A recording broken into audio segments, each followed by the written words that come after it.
We all are different and unique. And my job is there to be not just for the patient, but for the family there. You know what? That's actually the biggest job from us, because only job which one we can do for the patient is make sure the patient is peaceful and pain free. There is nothing what else we can do. Just, make sure the journey is the less stressful, less pain and comfortable. That's our job. And that we can do easy. But to support family, that's the hardest part of my job, because we all different and we all grieve different ways.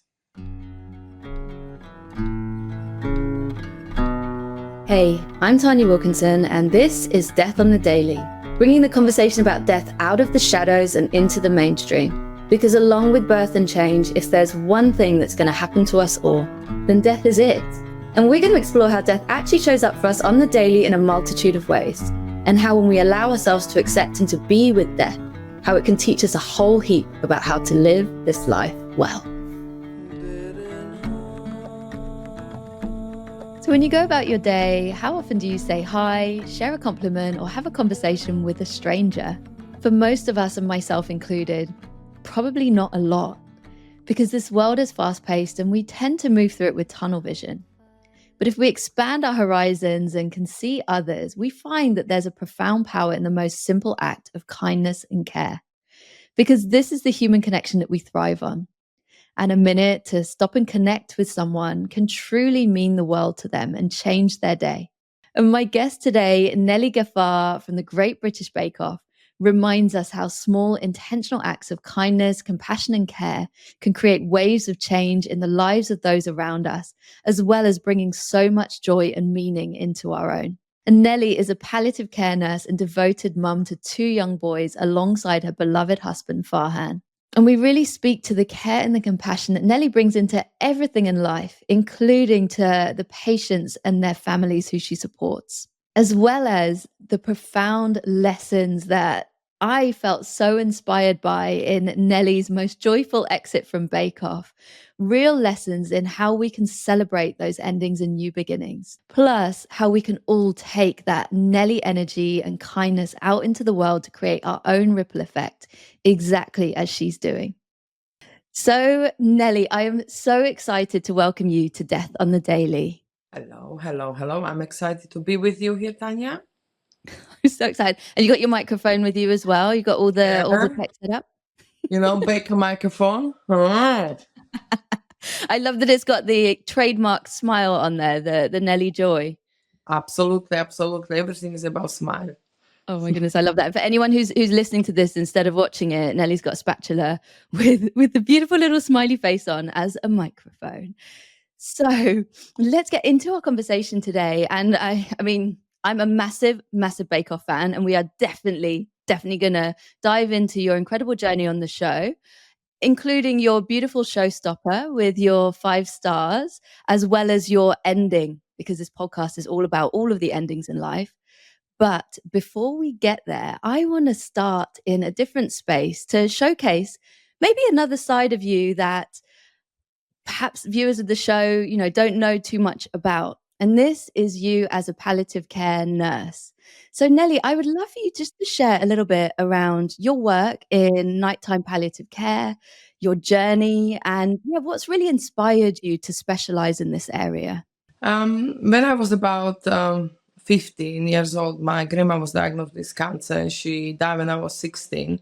And she died alone in the hospital, what was really upsetting. I just found out, I remember I wake up in the morning, 4 o'clock in the morning, and I was crying.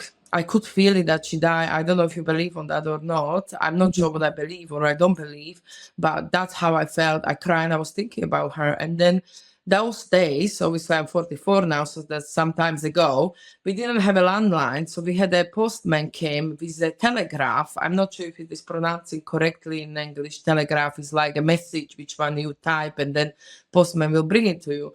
So in the morning, 7 o'clock in the morning, she came, and because she just opened the post, and she straight away came and says, my dad's mom died. So yeah, and I knew it because when I wake up at 4 o'clock in the morning, I wake up my dad and I said, Dad, I think something happened to grandma. And he says, "Oh, go sleep, nothing happened. She's all right. She's in hospital. She's in the best, hands." And yeah, she died. I find out. So that was the first time when I kind of experienced death, not physically, but mentally, spiritually, I would say. And then my dad died when I was 22 on cancer as well. So then I experienced second time the death again. And then yeah, that's really what bring me like it is sad when somebody die, but it make me happy because I can make the difference to the people. So for some people, maybe they say like, how can make you that happy? But it does, because we make that difference. We make sure that the people dying at home where they want to die, with the loved ones, or with the pets. You can't take a pets to hospital. You can't take everybody in the hospital or hospice, but you can do it at home, and you can die how you want, and we follow the wishes. Oh, that is such a beautiful, poignant, and obviously very tender story as well. And obviously just honoring your grandma and your dad as well, obviously losing your dad so young. And tell me as well, because where were you in your journey of going into nursing at that point when your dad died? I was just studying in Austria. I give up because when I was 20, we find out that he's dying. So I actually, I didn't postpone. I just make agreement with the uni that I will study certain months and come and do my exams, and because of the circumstances, and then be very understanding. So because I live only 1 hour drive from Vienna, 1.5 drive, roughly 1.5 hour drive from Vienna. So it wasn't that difficult to do. So I was looking after him, but I was studying in between. So, but that was just a normal basic nursing. When I come in England, and I did want to become a palliative nurse, so I started studying here really the palliative part of the nursing. So yeah. Oh, wow. Wow. And let's root in as well to, I suppose, you shared around the importance of palliative care to make sure that people can die in the way that they want to die. They can have their pets around them, they can be at home. So tell me more about what is your, I mean, I would say day job, but actually for you, it's what's your night job like in palliative care? I do, I don't know if you know, but most of the people die in the night. The same is like, it's just really interesting circle of life. Babies are born in the night and people dying in the night. The specific time is between 3 and 4, when most of the people, I don't know, this is kind of the window in the daytime when people, I think the soul just, I'm not quite sure. Every time when somebody die and I'm next to it, that person is dying. You prepared for it, mentally. But every time somebody dies, something is going with them from me. I feel like part of me is going with them. I can't even explain that, but I feel it. I feel. It's. It is upsetting, and it is, but like the family is upset, and you try to support them and be there for them, and that's part of my job, and I absolutely love that. But when you see when the person take the last breath, the last moment, is just something very spiritual, something very magical. I know it sounds horrible, magical. It's maybe I'm just using wrong words, but yeah, I just can't explain it really. But it's something what just give me the I will come home, and then I need kind of recharge, because there is so much energy and power take from myself in that moment, and in all good way, all in the positive way. Yeah, I don't know. So that's my explanation. It's really tough. But then I come home. Sometimes I have a good cry, because I think cry is important, because you kind of, for me, tears are like a shower, rain, shower, crying is remind me, cleansing. Like, you kind of feel fresh, and afterwards. So I have a good cry, and then, my husband gonna take me for a coffee shopping, and then I'm happy, and I'm back on track. Let's do it, let's do everything else. So yeah, that's how I do. Oh, beautiful, Nelly. Thank you so much for sharing, and what I can really connect into, because obviously death it's an unknown for all of us. We can witness it, but until we ourselves go through it. But actually, when you said the word magic, I believe that there is a real magic in that transition. And I think that it's really, in my own experience with my granddad dying, and I slept in his room in his care home for his last few days. I wasn't there. He did the classic. I went home to have a shower, and he died while I was at home, which my mum had prepared me for. She said maybe he didn't want you to be there with him, but there was something, I think, there.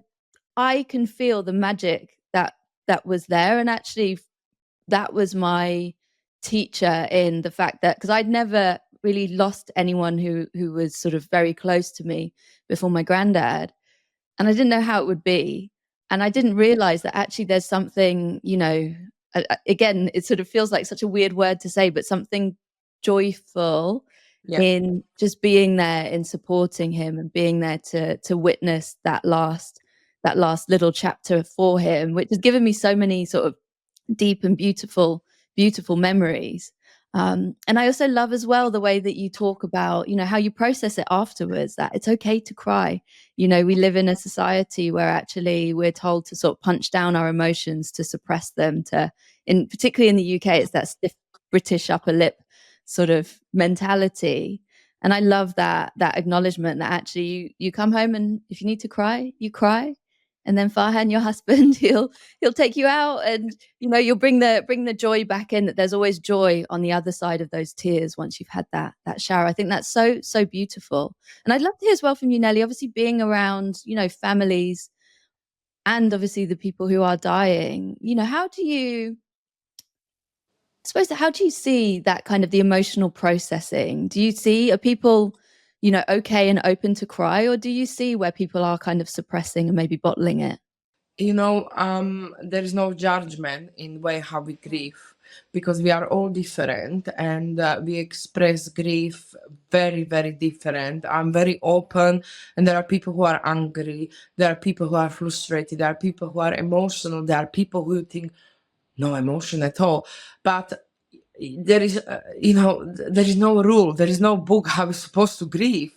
And I try adjust to everybody, to all my families of my patient. And if they're angry, I'm not taking it personally, because I know once this emotion which one you bottled, and it's gonna explode. And sometimes they try to be so strong because of the vibe of the children, of this and that, and then they just gonna explode. And quite often is when we there because we are trying to take the pressure off, and the pressure cooker bursts. So and some people gonna cry, some people just want to have a chat and have a fun. So when I walk into a new patient's house, I always am prepared for everything. If they want to have a laugh, I always have a joke. If they want to have a cry, I have a shoulder. If they want to have a anger, a burst, they can punch. Not physically, but I don't get affected. And like, you can't be angry, because we all are different and unique. And my job is there to be not just for the patient, but for the family there. You know what? That's actually the biggest job from us, because only job which one we can do for the patient is make sure the patient is peaceful and pain-free. There is nothing what else we can do. Just, make sure the journey is the less stressful, less pain, and comfortable. That's our job. And that we can do easy. But to support family, that's the hardest part of my job, because we all different and we all grieve different ways.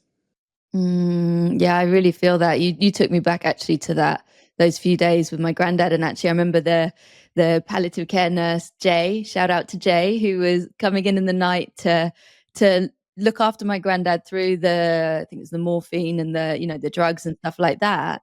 But actually, it was that care and her checking in, and it was really interesting as you were sharing that, because I took myself back there, and I thought actually, yeah, there were moments where I wanted to cry, and I felt I couldn't get it out. And then there were moments, it was that kind of that roller coaster of many different emotions that came out. And actually, and I can really feel it, that role of the palliative care team, who just were there to hold space for us and to meet us exactly where we were. To your point, it's that judgment-free zone. And I think that's so powerful, because actually it means that you can just be exactly as you are. Because that's, you are very vulnerable in that point, and vulnerability is a big thing, and that person have to feel comfortable with you to open up, because that's our job. That's our job to do, to be there. Because a lot of people, like, let's say, uh, like your granddad, your dad maybe didn't want to cry in front of you because he just feel like, oh, he's the strong, he's the strong. You have to hold his shoulder, but in real, maybe inside he is crying. But Mm. they don't feel in front of us that way because they think we are professional and they can let go.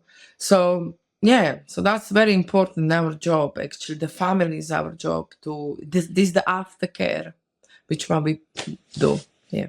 Tell me more about that aftercare. Like, what does that entail? Well, when aftercare is like when the people need to talk. Some people, we have also young families who, we have wives who lost their husband and they have still small children. So we do aftercare as well. Um, I mean, I personally, this is up to somebody else because I am dealing mostly with the patient and straight aftercare after the death. So that means more be there, sit there, and make sure they are okay. Make sure everything, the physical part, like clarification of the death and the death certificate and undertakers. We stay till they comfortable to stay, that they don't stay. Let's say if there is a wife and the children are 1-2 hours drive from home, we stay. If she says no, I'm okay, and I feel like she's okay, then I can go. But we do stay. So that's the immediate aftercare. We don't leave them just like, okay, my job is done, bye bye. No, that doesn't work. No, no, no, no, no. And then there is a long run aftercare, which one, there is a helpline and our company provide. And, next day that we call and we have this chat with the family, how they doing and what's happening. And yeah, they always can call us back anytime as well. So that way. But my immediate aftercare is when I'm at the place. I would not leave until I feel that person is okay me to leave them alone, or family is there, or friends, or you know when the person is okay. So Wow, and I'm sure that means the world as well in those moments for people, because actually, in death being very much sort of, I guess, pushed behind, a lot of the time hospital doors, and we're much more disconnected from it than, say, our grandparents, our great grandparents would have been, when there would have been sort of much more, I suppose, of witnessing, dying happening in the home. Thankfully, we're coming back around to that way of being. But I could imagine that actually in that moment of, even though that process that you have to go through of, what do I do now? How do I register the death, etc., can be quite overwhelming. yeah, no, absolutely. And we try to prepare them before that they have everything prepared. Like, when I come first time to some patient, and I always ask nicely, did you talk to your family about the last wishes? Did you talk what funeral director your Mhm. husband, wife would like to have? And they say, oh no. I said, Mm. so we encourage them to do it and register, because I said, when that time come, you will be so overpowered with the grief and with everything. There's gonna be so much going on. So we try to prepare them before, but it doesn't matter how much you prepare them mentally, that, and they know it's coming. We all know it's coming. The shock is always there. The surprise is always there. It's not surprise really, but the emotion, the massive emotion of the loss will come, and they are lost. They don't know what to do, and that's the reason why we stay and we organize all the kind of um physical part of it, like make sure the person is in the right position for the family, say goodbye, make sure the funeral director are booked, and we discuss the time when they want all these things, that they don't have to think about cancel the care next day, that they don't need to think about anything, only take care of themselves, and experience the grief. That's terrible to say, experience the grief, but just let it go and have a cry and do whatever you want to do, grieve how you want, and don't worry about anything else, because that's part we can take care of. Oh, I love that. What I can really feel is that you're creating that space to grieve, Yeah. because actually, there is that, I suppose there's a grief model that talks about that oscillation between sort of like the doing and then the kind of the emotional release and the Yeah. being. And actually you're creating that space to allow for that, because in me witnessing, it was my dad and his sisters. You do have to go into kind of that action mode. And I think that space that you're creating to be able to say, okay, are you prepared? Let's get what we can in a row before, to be Yeah. able to, and then with that support afterwards, to be able to just let it flow exactly as it needs to be in that moment. If you're in shock, you just need to sit and stare at a wall. Please Yeah. do that. And I think it's so important, because I could imagine, I've heard this from other people who've had conversations with, that actually sometimes, when someone dies, it can feel a bit like you go on a conveyor belt of, okay, and one thing to the next, and you're kind of being, this is just with certain I suppose, like funeral directors or other stuff, it can feel a little bit like quick, quick, quick, quick, quick. And Mhm. I actually had, when I trained to become an end of life doula, there was a wonderful funeral director who came and spoke to us, and she said, the first thing I say is, you've got space, you've got time, feel it, and you don't have to rush into any of these decisions, which I just thought was so powerful and so needed. But what is, I think, in England is missing, and what I that's personally I feel like is, when somebody die, you got all this support, and it's amazing, and your family come down, your children come down, auntie, uncles, I don't know whoever, and they all stay, and and you're so extremely busy that you actually don't have that time to grieve, and now the funeral happen, and then everybody go homes, and then when it hit you, and then when there's nobody around you and there is no that support. And I mean, there is support, but sometimes I wish we could come to the patient's family maybe 2 months after, just to see them, because I I know how it is, because a lot of time people saying whatever, like when I lost my babies, like, you can always ring to this and this charity. I will not ring to this and this charity because I don't want to bother anybody. That's how I feel. That's who I am. So, but I am lucky because I got my husband. I got that support around me. But these people are lonely. Like, most of my our patients, because we live in a Dorset area, are older. I mean, and I'm pretty blessed about that, because I find it very difficult when young person die. But they all the children have their own life. They live abroad or they live quite far, but they have to go to work. They have to go back to the normal life. But now this woman is alone at home, heartbroken, and there is nobody come and visit her, just to come for a cup of tea. Just a cup of tea with the biscuit can make so much difference in that person's life. Just a 5 minutes, let's say you just, pop in and just sit there, maybe, it can make so much difference. But unfortunately, there is nothing like this, is there? Mhm. And Yeah. that's the reason why we then become, in a few months' time, I'm actually coming to the wife who is dying because she's heartbroken. That's the life. And it's up to us how we're taking it, what we're gonna do next. So yeah. Oh, Nelly, I can feel it. I feel like that's that call to action for us all. Look out for each other and in our communities as well, because, some people who have just lost their husband, their wife, someone who's dear to them, don't necessarily have big networks, particularly in today's day and age. We've become so individualistic. And you really got me thinking, when I was in my teens, I used to work in Boots and on the till.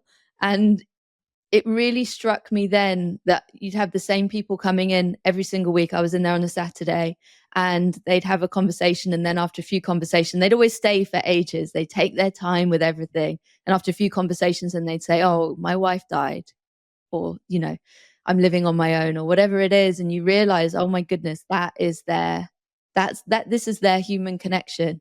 This is the compassion that they get. And it is really, really sad.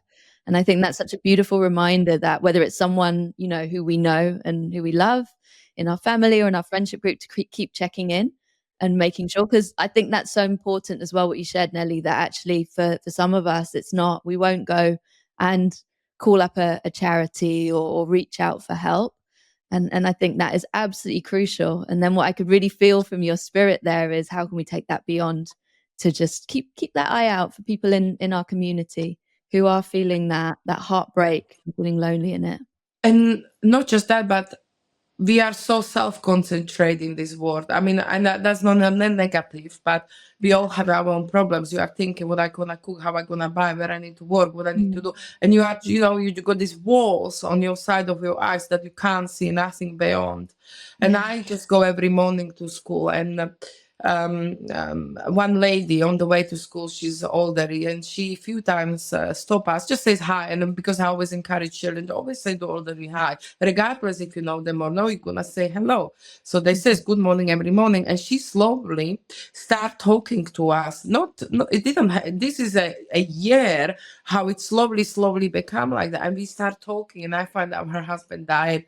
We are now, this is a daily routine every morning now, you see. And I'm not doing anything special. I'm not going around and, I don't know, spending hours. But I think every morning she's standing at that window just to say hello to us every morning.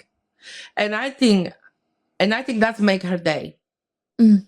I don't know if it does, but why would you stand at the window to say hi and how are you? Have a good day. What did you been doing yesterday in the school?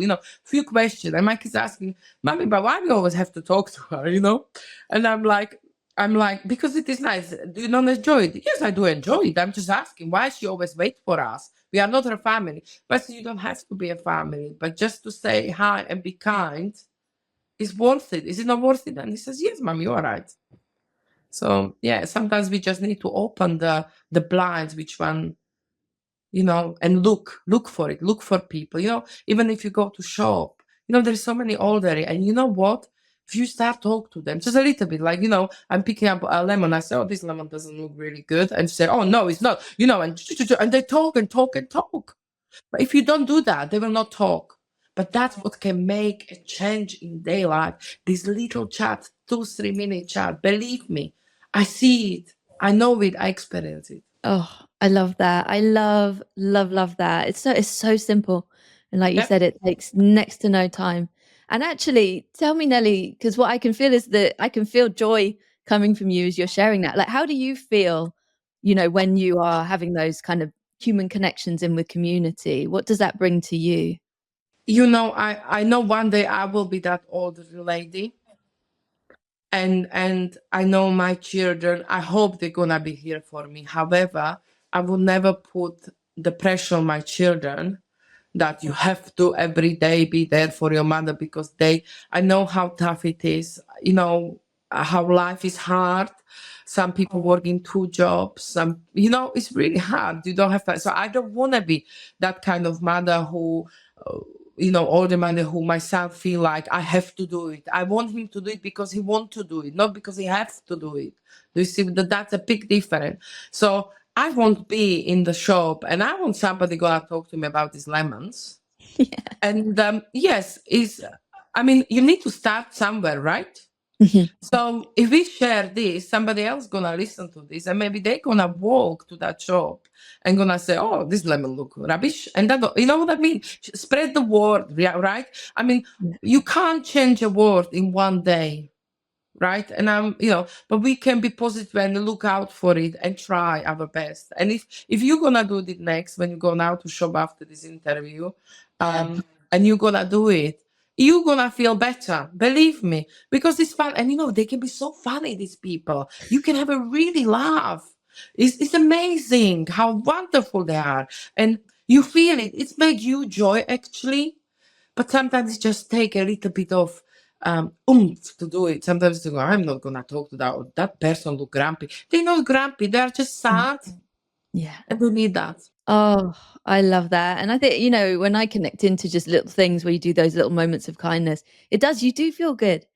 That basic, we underestimate, in our world where we're looking to, I don't know, screens or the next holiday for the big highs. Actually, we underestimate these little joys that we can have each day. And I can really feel that, like, for us all, let's be more Nelly and all go and speak to someone about the lemons or whatever it is in the supermarket. It makes a world of difference. And that is how we all create our own ripple effect in the world, I believe. So powerful. So, Nelly, from this into, you mentioned just before about your unborn children, your 5 stars, and I wanted, if you're open to just touch briefly on your beautiful Forest Dance showstopper in Biscuit Week that I know you created for Farhan, your husband. I'd love for you to tell us a little bit around the storytelling there, and obviously why it's so poignant when it comes to your 5 stars. Yeah, like I mean, there is after this air, this part of the Bake Off, this episode, I have so many. Like, I'm not talking about thousand, I'm talking about 100,000 messages. How many women went through the same thing, and how touched they are, and how vulnerable I was, and it's hard to talk about it because even now I have to control myself that I don't cry because it's something that grief never goes. It doesn't matter how much you're gonna try, the sadness will be all. I mean, maybe there is a person who says I'm not sad about it. Maybe I don't know, but I can't get over it. In some way, you are over it because you have to. Life goes on, you know. But every time I'm thinking about it, or I read messages how another woman went through the same thing, it does touch my heart and does bring a tear in my eye. And we forgot sometimes because we are in, as I said, when you're grieving, you forgot about already around. But I want to really point in this interview that husbands, partners, fiancés, I don't know, yeah, whoever is next to you, they double grieve. Mm. They double grieve, and we forgot about that. Nobody talk about that at all. Yes, I was grieving, but my husband was grieving for me and for his Mm. lost child Mm. because he tried to be strong for me to support me through it. But I didn't been for him there because I was so absorbed in the pain, physical pain and mental pain, So to make that this little kind of showstopper for him is the minimum what I can do. It's nothing compared what he went through, and he went through many times the same thing. So I just did want to, in every step, show him how much I appreciate him and how much I love him, and that I'm sorry that I didn't be there for him at that point. Because I didn't, because I was so absorbed in my own grief, in my own pain. Because yes, you're going through physical and mentally, and husband maybe only mentally, but mental pain is much worse than the physical pain. And to take two griefs in same time is very hard. So well done. Shout out to all partners, husbands, wives, who is there next to you, because they are the true heroes. They are the backbone of us. So yeah, that's it. That's what I want to say. Oh, Nelly, you brought tears to my eyes thinking about my husband as well when we lost our daughter, and that's really really connected me into the real meaning and that real purpose in your showstopper, but also such an important conversation. When I emailed you, I said, you brought the conversation about baby loss onto mainstream TV. It's something that's so not talked about. And as a result, again, everybody processes it differently. And it's, your own personal choice is kind of how you want to speak about it. But I've often wondered, since my experience, it's part of my purpose for this podcast is to inspire those who want to talk about it. There are avenues and it's okay to do so. But actually, you're so right about the husbands, the partners, and that side of things. Because actually, if I think about it, all of the care, and equally from, the NHS perspective, all of the care that I got therapy through the NHS and, went to Petals charity, which was amazing to be supported as well through sort of group therapy. But actually for my husband, it was very much that thing of he is just that rock. So, oh my goodness, Nelly. We forgot, do we?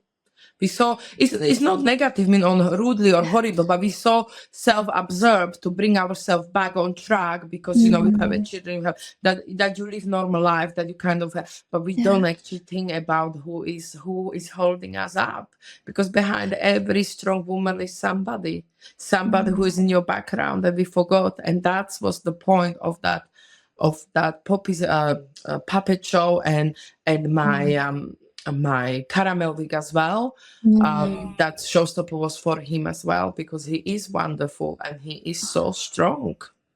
And we forgot about it.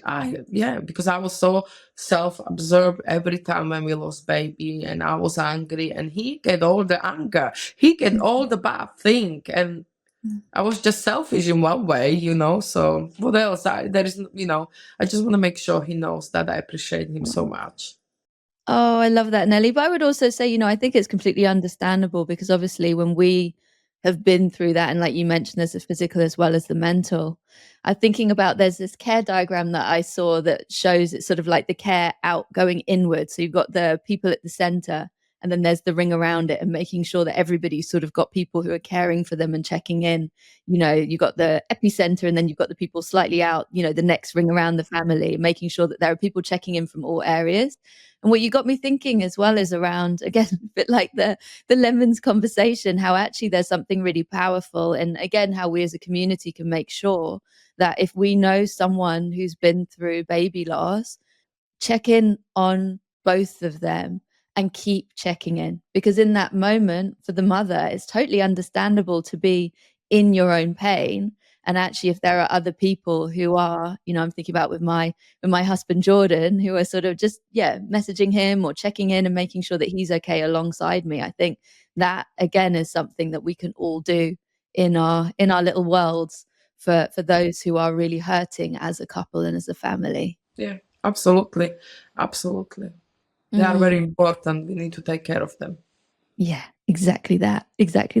And I also, before we sort of move off from this, just wanted to acknowledge as well, I absolutely love, just in general, is that acknowledgement where you mentioned, when you were talking about your showstopper and it representing those horrible obstacles, really dark and painful, but that in every tunnel, in every forest, there's a light. And I just think that for me is Nelly wisdom, that sort of bringing that light at the end of the tunnel, that joy, as you shared earlier, there is joy that will return. And I absolutely love that, as well as the fact that when you said, that your unborn children, they belong here, really spoke to me. So I've got, this is my little necklace that I wear. And I know Georgie had her own little necklace. I've got, this is a lioness, because our daughter's name means lioness hearts, Ngako Rayona. And I always wear it and think, and I know Georgie as well, she wore her necklace. If you can see, this is my 5 stars. It's a ring with 5 flowers and flower stars, and this is each of the crystal is a month when they supposed to be born. So that's my 5, and they always are on my finger, regardless if I wear gold or silver. This is from my husband, so we always carry them with us. So I know what you mean with the yeah. That's so beautiful. And I love that, because for me as well, it was, I think what you really gave was for other women, giving that permission. I'm so pleased. Thank you so much for sharing as well with your ring. Now, actually, permission, they can and should be, our unborn children should be a part of our life, of our experiences. And I love that you brought them into Bake Off as well. I mean, oh my goodness, how powerful. Thank you. Absolutely amazing.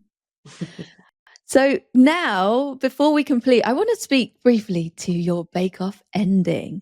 So this podcast, Death in the Daily, it speaks to all endings in life, including, obviously, life experiences. And for you, this is Bake Off. So I'd love to hear from you just how your Bake Off ending was for you, because what I loved is the positivity and that joy and that pride as well, when you talked about knowing that your children are so proud, that you brought into that ending moment. So tell us a little bit about your Bake Off ending and how that was for you.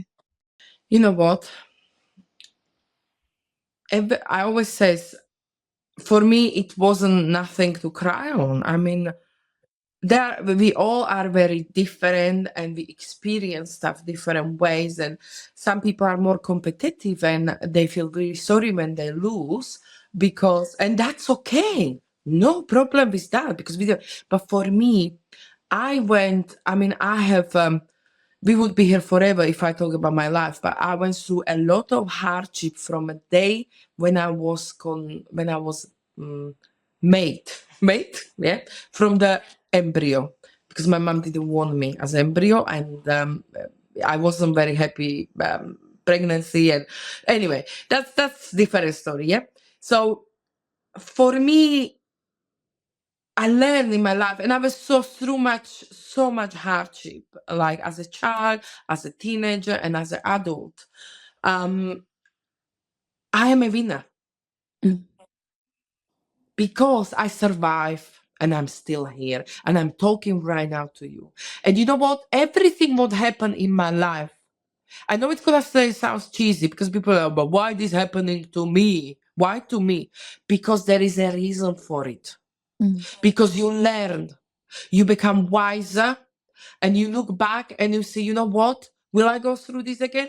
Yes, there are certain things which I wouldn't like experience in my life because they really hurt and they really, yeah, some things I wouldn't like to go through.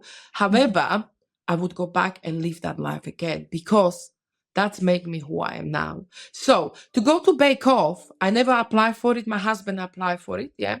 I went through every stage. Yeah, I would never apply for it.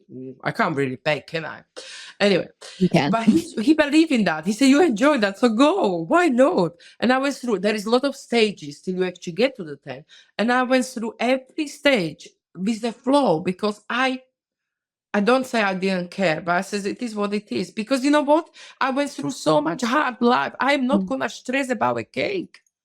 Come on. We can't stress about a cake. If I don't go through, it's okay. If I go through, fantastic. It's a bonus. So, once I went to that tent, I says, yeah, I don't really want to go first because nobody want to go first. But I said, if I should go, I will go with a head up. Then I went through second. Then I went through third, fourth, fifth, and then sixth. I mean, is that not amazing? What Amazing. achievement! I'm celebrating. A lot of people are upset, but I am celebrating because it is amazing where I finished. And my kids, they've been so proud and they are still proud because it isn't about winning. It's about enjoying. And I did enjoy. And I think we all can agree on that every step. And that's it. That's all it. Life is too short to stress about a cake.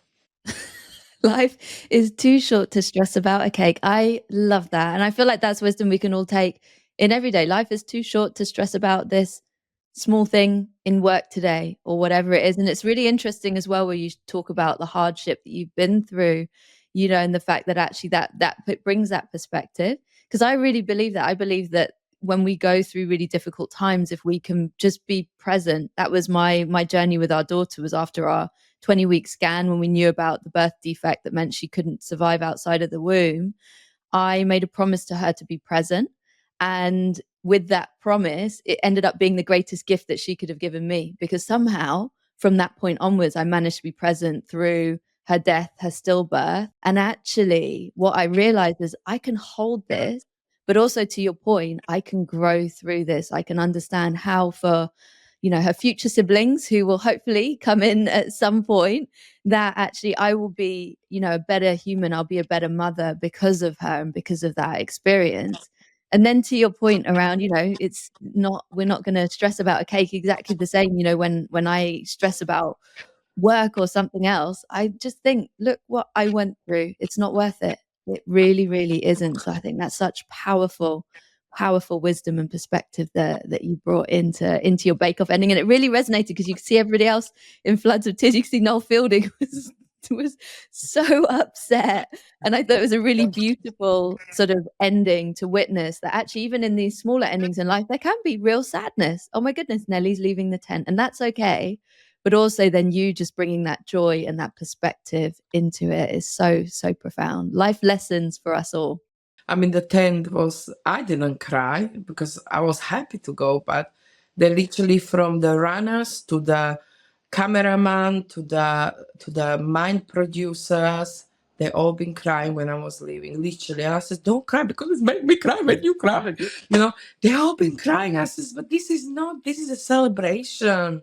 This is a celebration. This is amazing where I am. And I'm so thankful. And,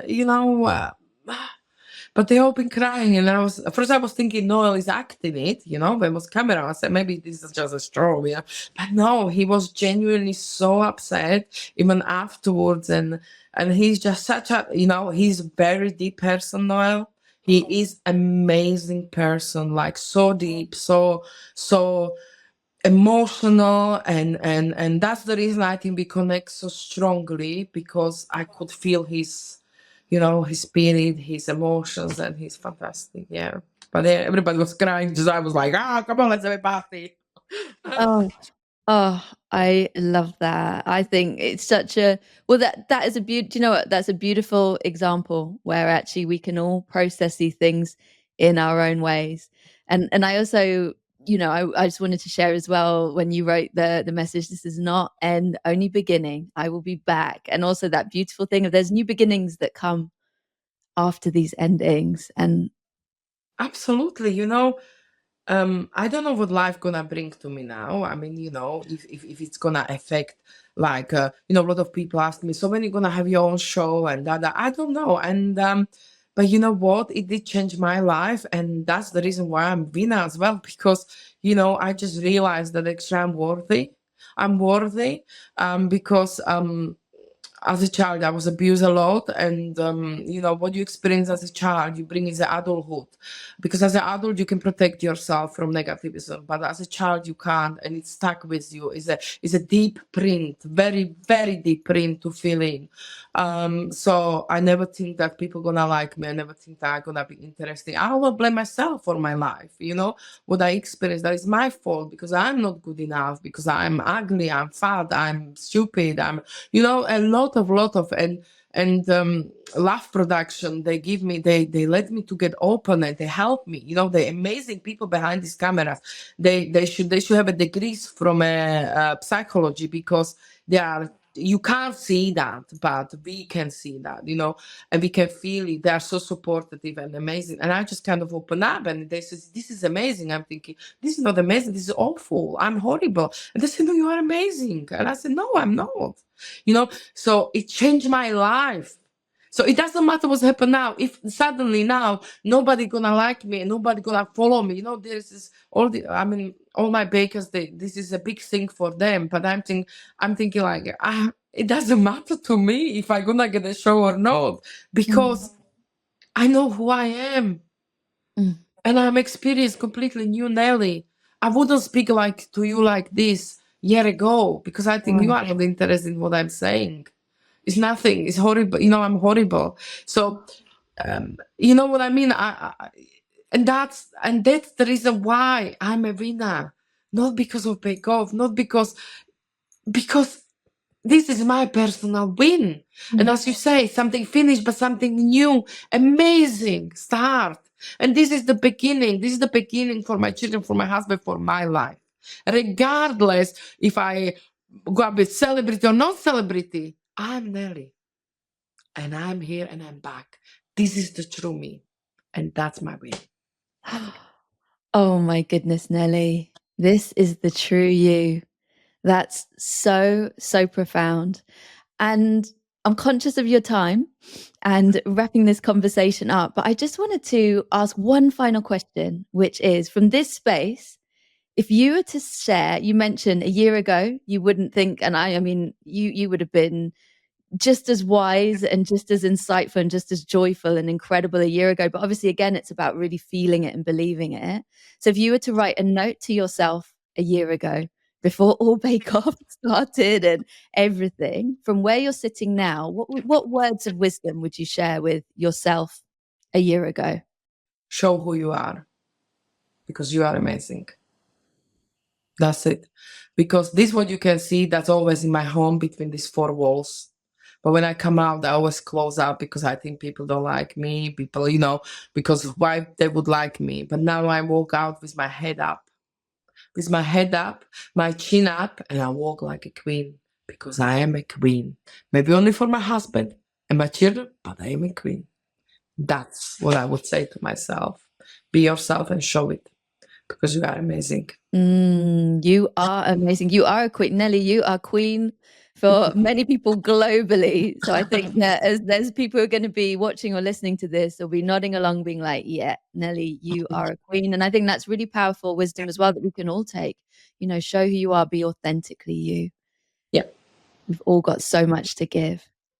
There is, a lot of people. I mean, I just think what I want to say, just because a lot of people think that perfection is something what must. And I'm telling you, nobody's perfect. I'm not perfect, and I have a bad days and I have a good days. I shout at kids and then I feel sorry and I say sorry. But in that imperfection, I'm perfect because I accept my imperfection. And that's what I want to say, because obviously this is a Christmas edition, I believe. It is about Christmas as well, and end of the year and beginning new year. So please just put your feet up. It doesn't matter if the turkey is dry. It doesn't matter that the Christmas tree, the bulb is not in the right perfect space. Yeah. It doesn't matter that kid's gonna break something. It doesn't matter. What matter is that you relax. As a mother, I know the pressure because you want a perfect Christmas, and you can see all these perfect pictures of the perfect table on the Instagram, on the perfect turkey. Believe me, that's cost that person hours and hours stress.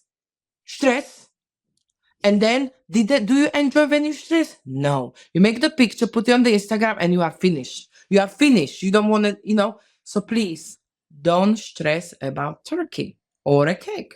Because you know what matter is that you relax, you play a game, you have a laugh with your children, you enjoy your family and friends, and that's what this Christmas is about. And then you are ready for the new year, new beginning, new year, and it's gonna be a good year. Oh, Nelly, I love that. Permission to be perfectly imperfect. And it's so beautifully aligned that you said that. That was my biggest lesson that my daughter taught me with her birth defect when I met her in stillness. First thing I said to my husband was, she's perfectly imperfect. And it gave me that lesson, permission for me. I'm a recovering perfectionist, and it gave me permission to be perfectly imperfect. It's okay if it's messy. It's okay. And to that point, just you don't have to put yourself through that stress. The perfect Christmas. Yeah, because we are living in the world where everybody is perfect on the picture, but then you meet them in real life and it is very different. And I don't want to present myself like that because I'm not perfect. And like now, look, I don't have a perfect hair. I just put this in because I know it's going to look good. I didn't wash. I didn't blow dry it. I don't have a makeup on, and I don't care because that's not who I am. You know what I mean? I got wrinkles. I don't have a white teeth. I don't know what, I'm fat, but still it is me, Nelly. And I don't want to present myself like somebody perfect because I'm not. And I love that about myself. You and we are all perfectly imperfect. Yes. So powerful. Well, Nelly, finally, how can anyone who's tuning in connect with you and get more of your perfectly imperfect world in their life? Please follow me on my Instagram, send me messages, send me your love, and I always try to reply. And it's a RG with Nelly, double Y on the end. And follow my journey. We will see where it's gonna bring us. Nelly, I'm so excited. I'm going to be following your journey. I'm going to be cheering you on. I cannot wait to see what's coming in this new beginning. And I'm so grateful to you for bringing your Nelly joy, your wisdom to Death on the Daily today. You're very welcome. It was my pleasure to join you. I really enjoyed, really enjoyed. All of my gratitude to you for joining me for another Dead Conversation. Death on the Daily is edited by David Strutt. The music is Set Free by Katie Gray. And I am Tanya Wilkinson. And if you enjoyed this episode, I would be over the moon if you can rate, review, and subscribe. It really helps me to get the word out there. And if you want to say hi or to hear more about my work as a coach and death doula, including how I support my clients to navigate their death on the daily, then all of the ways that you can connect with me are in the show notes. I'll be back soon with some more Dead Conversations. And in the meantime, take good care of yourself and others.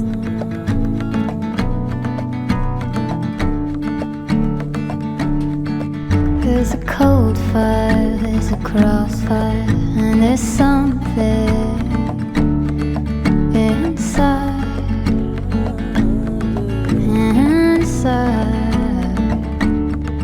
And we'll never make it, and we'll never break.